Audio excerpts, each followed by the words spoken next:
Alright, so this one is about diabetes. Now, I can bet that most of you know someone who's had diabetes. So it begs the question, why does diabetes happen? And this blog is dedicated towards helping you understand a little bit about why diabetes happens. So the technical word, the medical word for diabetes is diabetes mellitus. Now, diabetes itself means passing through. It's a Greek word, I think. And the word mellitus actually means sweet tasting or like honey. So, believe it or not, back in the day when we didn't have technology that was as advanced as now, obviously, the doctors used to actually taste or smell the urine of their patients, and it was if patients who had diabetes had a lot of sugar in their urine, right? So that's how they diagnosed if somebody had diabetes.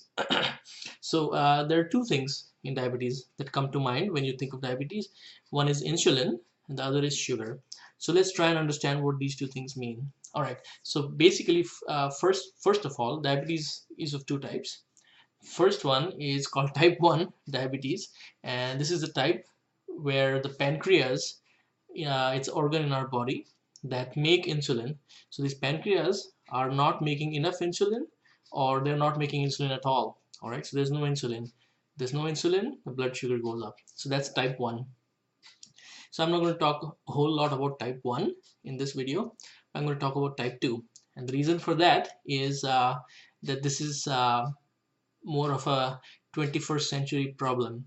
All right, so the second type, called type 2 diabetes, is the type where the body is not able to utilize insulin. The insulin is there, but the body is not able to utilize it. All right, so what is insulin? So in order to understand the role of insulin, we need to understand what happens to sugar and why do we need sugar. Sugar is actually a very important source of fuel for all our cells. Millions and millions of cells in our body, they all need glucose. They all need sugar in order to use as fuel. Like, imagine the car without gas, it's not going to go very far. So the same thing is true with our cells. They won't go too far if they don't have a steady supply of sugar. Mind you, when you're not eating food, our liver actually produces sugar. So that's interesting. When you sleep overnight, our cells still need sugar, and that sugar we are not eating. So in the night, that sugar is provided by the liver. In the morning, when we start to eat, the liver stops producing sugar, and the body gets its sugar from the digestion. All right, so digestion. When we eat food, the food is broken down by our digestive system, and the sugar is extracted from it, and it's absorbed into the blood. Okay, so when the sugar is absorbed in the blood, it needs to go to all the cells in the body. So it reaches the cell and then it enters the cell. Once it enters the cell is happy, the blood sugar levels go down. They go up when you eat food, and they slowly, over the period of two and a half hours, they start to go down, because first our cells absorb the sugar, use it for energy. If there's excess, the body turns it into glycogen, which is stored in the muscles and liver. If there is excess, that is used for our day-to-day activities and is burned off as heat. And on top of it, if there's more sugar, then that can be converted into fat for later use. All right, so that's something that's very important. Our cells need sugar. Now, if you think of muscles, muscles are made up of cells as well, and muscles are all over our body, right? From our face to our little toes. Everywhere we have muscles, and all these muscles need sugar. So they are one of the primary consumers of sugar. Unless you're sleeping all day, then your muscles won't be using as much sugar. Uh, all right, so the sugar needs to go inside the muscle cell, and if you think of role of insulin, the insulin is like the key. So with that key, the door to the cell is open with insulin, and sugar can enter.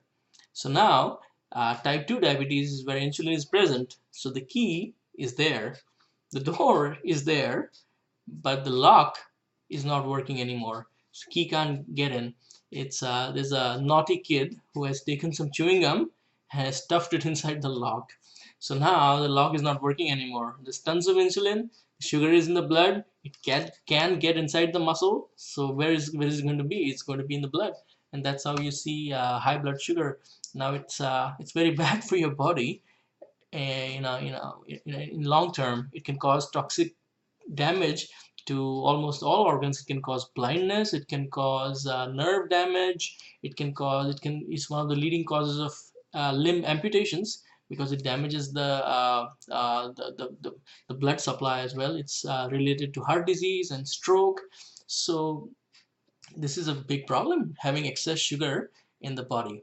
All right, so now in our next blog, I'm going to talk a little bit about why is the lock all gummed up. Stay tuned.